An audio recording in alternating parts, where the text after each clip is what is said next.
Ang susunod na programa ay rated PG. Ito ay nangangailangan ng patnubay at gabay ng magulang para sa mga batang manonood. Laking pagtataka ni Annalyn kung bakit ipinascrub out siya ni Doc Carlos sa operating room dahil may ipapagawa pala sa kanya na special case para matest ang kakayahan niya. Binawi kasi ni Carlos ang slot na para sana kay Annalyn para maging representative siya ng Eastridge sa gaganaping conference sa Japan dahil lang sa maling akala niya. Nalaman kasi ni Carlos na baka lumipat na si Annalyn sa Apex dahil nabawi na ni Doc RJ ang Apex kay Moira kaya dapat lang na bumalik si Annalyn sa ospital ng tatay niya. Yun pala, wala pang plano si Annalyn na lumipat sa Apex dahil tatapusin pa niya ang residency sa Eastridge kaya mali ang iniisip ni Carlos na lilipat si Annalyn sa Apex.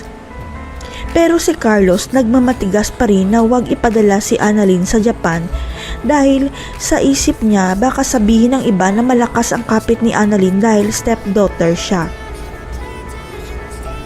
Pero ang totoo, mainit talaga ang dugo ni Carlos kay Annalyn dahil anak siya ni RJ, kaya gagawin niya ang lahat para pahirapan ang buhay ni Annalyn habang nasa Eastridge.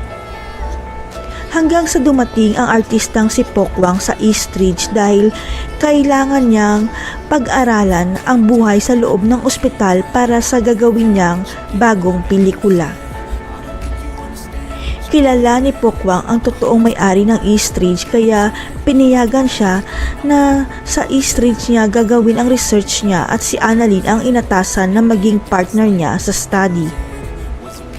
Dito na napagtanto ni Annalyn na tinetest siya ni Carlos para patunayan nito kung karapat-dapat ba siyang ipadala sa Japan kaya dapat tulungan ni Annalyn si Pokwang.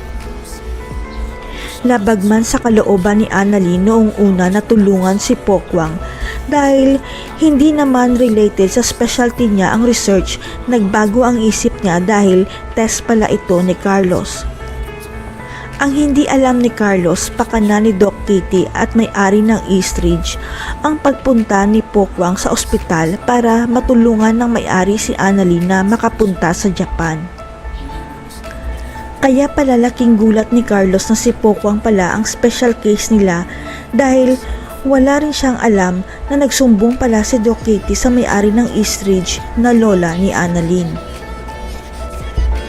Kaya naman ng lola ni Annalyn na ipadala ang apo niya sa Japan pero pinili niya na itago muna ang tunay niyang pagkatao para hindi magulat si Lynette at Annalyn.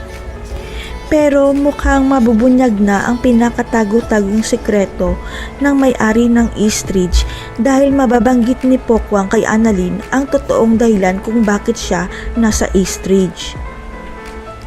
Hindi mapigilan ni Pokwang na masabi kay Annalyn na kilala niya ang totoong may-ari ng Eastridge at hindi niya sinasadyang masabi na apo ka pala ng may-ari ng Eastridge. Kaya kahit anong pagkontra ni Carlos na huwag ipadala si Annalyn sa Japan, makakapunta pa rin si Annalyn kasama ni Lyndon dahil successful ang pagtulong niya kay Pokwang. Magpapakilala na kaya kay Annalyn ang totoong may-ari ng Eastridge na lola niya pala. Mag-cruise kaya ang landas ni Annalyn at Zoe sa Japan at mabibisto niya ang krimen nito? Abangan.